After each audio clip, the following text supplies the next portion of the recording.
Radio Kédougou, le journal avec Sotelma Malitaire. Bienvenue à ce 16h, voici le sommaire. Les enseignants du cercle de Kati dénoncent une mauvaise organisation du contrôle physique des fonctionnaires de l'État malien. Ils l'ont fait savoir au cours d'une marche de protestation devant la préfecture. Sport, football, tirage au sort de la CAN 2015 Guinée équatoriale. Les Aigles du Mali connaissent à présent leurs adversaires, les impressions du sélectionneur adjoint dans cette édition. Et puis, vous le savez, depuis hier, le monde de la culture est en deuil. La cantatrice Fantani Touré est décédée de suite d'un cancer de sein à Paris. Le parcours d'une des plus grandes voix du Mali en fond de journal. Voilà pour le sommaire. Les détails dans un instant avec Assitou Kanté et Ousmane Wile Diallo à la technique.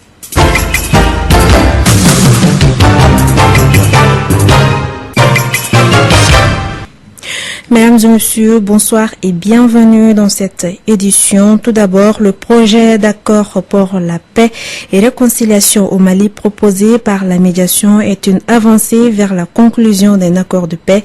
C'est ce qu'a laissé entendre les représentants du gouvernement. Ils ont tout de même signalé des ambiguïtés dans le projet concernant les questions militaires, les rations pour l'organisation des élections et certaines appellations du document. Kassim Traoré a suivi la conférence de presse de l'équipe de gouvernement malien. Voici son compte rendu.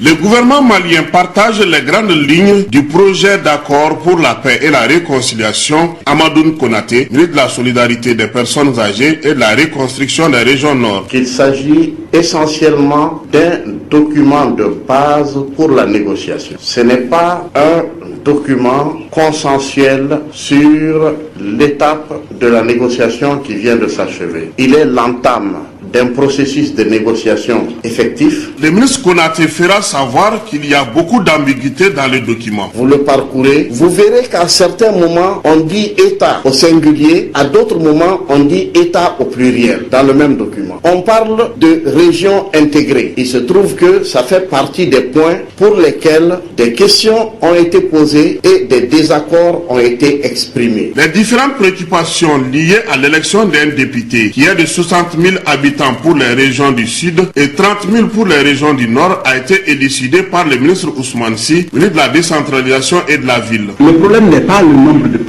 la taille de la population pour élire un député. Le problème est le système électoral, parce que nous avons aujourd'hui un système électoral qui est majoritaire. Mais les diversités ont du mal à être perçues. Ça, ce n'est pas au nord simplement, c'est sur tout le territoire. Lors de la prochaine étape prévue au mois de janvier à Alger, il s'agira pour les participants de parapher le préaccord avant sa signature au Mali. La majorité de la population malienne ne veut pas de scission et cela est visible du nord au sud. C'est ce que pense le ministre de la Réconciliation nationale qui reconnaît que les négociations ne sont pas faciles. Zahabi Ould Sidi Mohamed, des propos recueillis par Kassim Traoré. Parce que c'est un match très compliqué.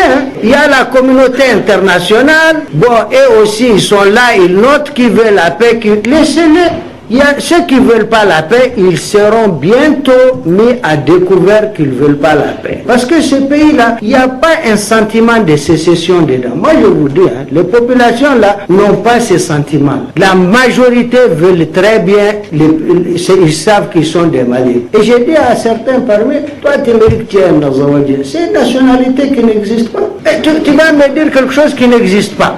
Comment je vais croire en ça? J'ai dit, le passeport que tu as, c'est un passeport malien. On est tous des Maliens. Donc les gens qui vous traînent sur ces terrains-là, eux-mêmes savent que quand même vous êtes des grands intellectuels. Il y a quelque chose qui n'existe pas, il n'existe pas. Qui peut peut-être réfléchir à ça et croire que c'est une réalité, une fiction, et peut-être souvent les gens le font uniquement parce qu'ils ne veulent pas que le problème soit réglé. Parce que s'il est réglé, eux ils vont perdre. Qu'est-ce qu'ils vont devenir? Demain, si les réfugiés reviennent, il y aura des élections locales. Certains parmi ces gens, ils ne peuvent même pas être conseillers municipaux dans une commune. Et qu'est-ce qu'ils vont devenir? Donc lui, il veut toujours te provoquer pour qu'il n'y ait pas la paix. C'était là Zahabi Ould Sidi Mohamed, le ministre de la Réconciliation nationale. Cause et manifestation des conflits au Mali, une perspective de la société civile. C'est l'intitulé d'un rapport de recherche. Le lancement a eu lieu ce matin au cours d'un séminaire. Il s'agit d'une recherche sur le terrain dans les 3 régions du Nord et dans le district de Bamako. Au cours de cette rencontre, plusieurs autres questions seront débattues, telles que l'état des lieux sur le processus de paix, le conflit politique entre l'État malien et les groupes armés et les rôles et défis de la société civile dans la consolidation de la paix. Écoutons Dr Maria Modibla Maïga, directrice exécutive de la CONACIPAL Mali. Elle est au micro de Kani Keita. Nous avons développé un partenariat avec STIPRI, Stockholm International Peace Research Institute, pour un programme qui est intitulé Renforcement des contributions des organisations de la société civile à la paix, à la sécurité et au développement. Pour cela, nous avions besoin de la compréhension, de connaître, d'avoir la connaissance des vraies causes du conflit et également à partir de données factuelles, de données qui donnent la preuve vraiment que c'est ça. On a fait que collecter et faire la synthèse de ce que les communautés ont émis comme préoccupation. Les questions d'insécurité, les besoins de réconciliation sont des éléments clés de ce rapport. Un autre élément sur lequel on a attiré l'attention, c'est que les populations ont émis des problèmes d'injustice qui sont très importantes, qui se posent là-bas, la différence entre les ethnies. Donc un autre élément, c'est les problèmes intercommunautaires liés aux ressources humaines. Et on a fait des recommandations qui nous permettent dans lesquelles nous allons puiser pour développer. On ne peut pas tout prendre, mais on peut développer quelques éléments qui nous permettent de développer une vision stratégique de la société civile. C'était la Dr Maria Modibla Maïga, directrice exécutive de la CONACIPAL Mali. Elle est au micro de Kani Keita. Sur un tout autre sujet, le député Bourama Tidiane Traoré a été libéré par la Cour d'appel qui a statué sur la mise en liberté du député demandée par l'Assemblée nationale. Non seulement l'honorable Traoré a été libéré, mais aucune charge n'a été retenue contre lui. Kassim Traoré nous fait le point de l'audience en appel qui s'est déroulée à la Cour d'appel de Bamako. Le député Bourama Tidiane Traoré a été libéré par la Cour d'appel qui s'est saisie du dossier en se basant sur la résolution de l'Assemblée nationale du Mali. Maître Malik Ibrahim Maïga, partie civile. Nous avons dit qu'un député, lorsqu'il est poursuivi pour flagrant délit, tombe dans l'application du droit commun et que l'Assemblée nationale n'a pas le pouvoir légal, dans la Constitution, de prendre une disposition, comme on appelle une résolution, pour dire que cette personne qui a été poursuivie, il y a des suspensions de poursuite ad vitam aeternam contre lui. Non. Parce que si c'était le cas, la loi n'avait pas ouvert la fenêtre permettant de poursuivre un député, tu as compris, sans tenir. Sans trop mouiller le maillot pour la libération de leurs clients, les avocats de la défense se réjouissent à l'image des maîtres Koulibaly et Hassan Bari. Je suis satisfait, je disais tout à l'heure, de la décision qui a été rendue par la Cour d'appel de Bamako en ce qu'il a ordonné la suspension de poursuites à son égard, conformément aux dispositions de l'article 62 de notre Constitution. Le juge, la Cour d'appel de Bamako a appliqué le bon droit parce qu'il fallait libérer ces messieurs. En face d'une résolution, la Cour d'appel ne pouvait pas faire autrement, au risque de commettre des erreurs.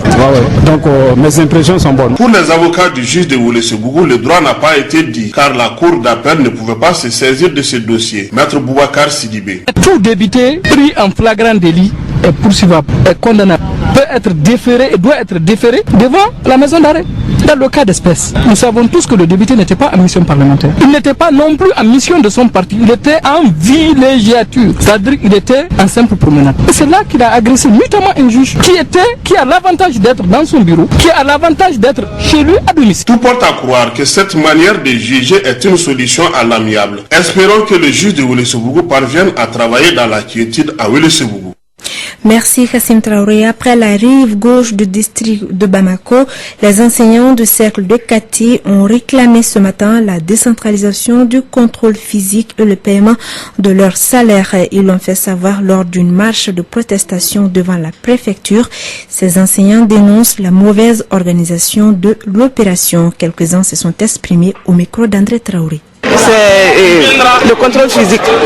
Donc nous voulons que ça soit décentralisé au niveau de chaque CAP. Vraiment, nous sommes très fatigués, vraiment, surtout le manque de salaire là. C'est très décourageant, franchement parler.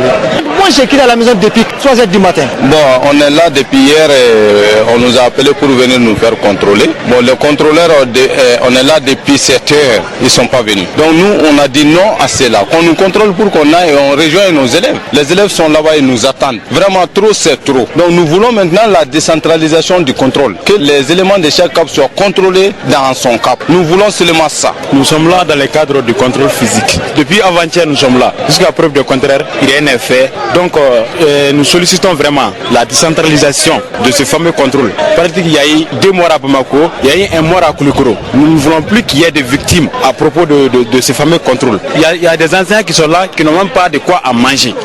Voilà, ça fait 3 nuits nous sommes là. Rien n'est fait. Nous n'avons rien. Rien n'est à la maison également. Les écoles sont fermées. Et j'ajoute que 2 nouveaux centres seront ouverts pour épauler le CAP de Kati dans le contrôle physique des enseignants de l'État.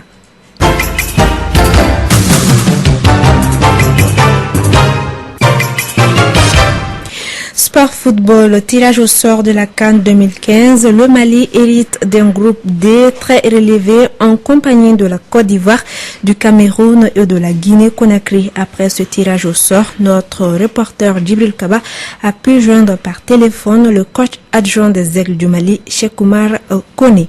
La poule du Mali est une poule difficile, comme c'est une poule facile. De toutes les façons, les 4 équipes sont en reconstruction. La Côte d'Ivoire, le Cameroun, la Guinée et le Mali, les 4 équipes. Donc chaque équipe a ses avantages. Donc nous allons nous préparer sérieusement et puis affronter. De toutes les façons, moi je dis c'est une poule facile comme c'est une poule difficile. Mais selon les préparations des uns et des autres, je crois que la meilleure équipe va pas. En termes de préparation, mais jusqu'à présent on n'a pas mis ça en œuvre. On est en train de discuter avec la fédération et le ministère et puis trouver les voies et moyens pour qu'on ait une préparation adéquate. L'objectif, c'est aller en finale et puis remporter la coupe. On ne va pas à la guerre pour mourir. Donc, si Dieu nous le permet, notre objectif, c'est ça. Et la CAN 2015 Guinée équatoriale est prévue du 17 janvier au 8 février de l'année prochaine. Le monde de la culture en deuil, l'artiste Fantani Touré est décédé hier à 5h du matin à Paris, à l'hôpital Henri Mondor, des suites d'un cancer de sein. L'information nous a été donnée par son mari Habib Dambélé Guimba National. Le transfert de la dépouille de Paris à Bamako et ses funérailles feront l'objet d'un communiqué. Kassim Traoré.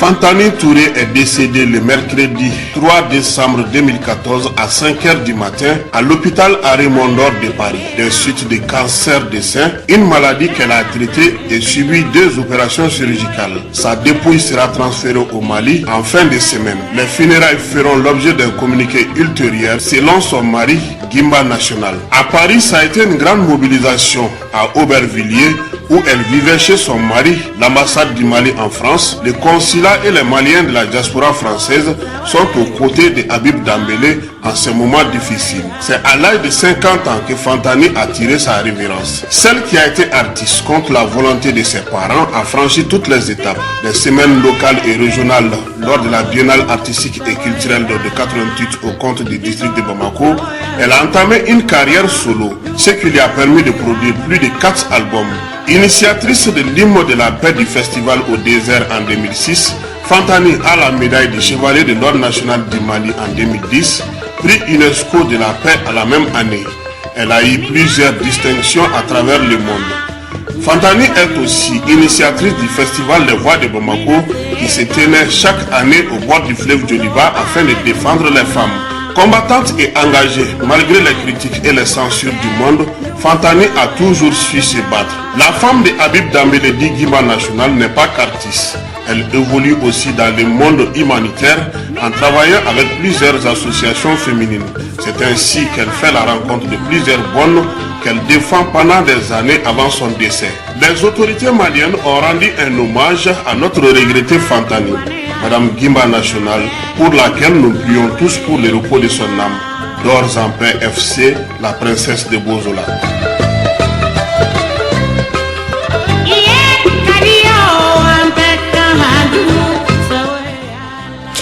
Les réactions continuent d'affluer après le décès hier en France de l'artiste Fantani Touré. Pour Amadou Barayoro, une autre étoile de la musique malienne, le décès de Fantani constitue une lourde perte pour le Mali. Il vient d'être joint au téléphone par Mahamadou Khan. C'est une chose qui nous a beaucoup marqué, qui nous a beaucoup touché, parce que c'est une grande perte pour le Mali et pour la culture malienne, parce qu'elle était beaucoup dévouée, elle faisait tout pour faire marcher la musique, pour faire entendre la musique malienne un peu partout, et puis elle avait beaucoup de courage. À l'annonce du décès, quelle a été votre première réaction? En surprise totale, je n'y croyais pas. La première personne qui m'a annoncé que c'était intéressant, que je n'avais pas entendu que j'étais malade ni rien. Bon, on s'est parlé il n'y a pas aussi très longtemps, donc ça m'a beaucoup surpris, donc je disais que je ne croyais pas à cette nouvelle-là. C'est quoi votre dernier souvenir avec Fantani Touré? Fantani Touré, bon, comme on le sait déjà, à l'enseignement ensemble, donc on travaillait ensemble à la Fédération des artistes du Mali. Mais le dernier souvenir est que quand on était en France, elle nous a amené nos amis qu'on devait aller, avec lesquels on devait aller au Canada pour venir. Donc on s'est parlé en France. Voilà, c'était la réaction de Amadou Barayoro après le décès de l'artiste Fantani Touré. Que son âme repose en paix. Il est exactement 16h passées de 17 minutes. C'est la fin de cette édition. À la présentation, vous avez Assetou Kanté, mise en onde par Ousmane Wele Diallo. Merci à tous de l'avoir suivi. Vous allez retrouver à 18h André Traoré pour le journal en langue bamana.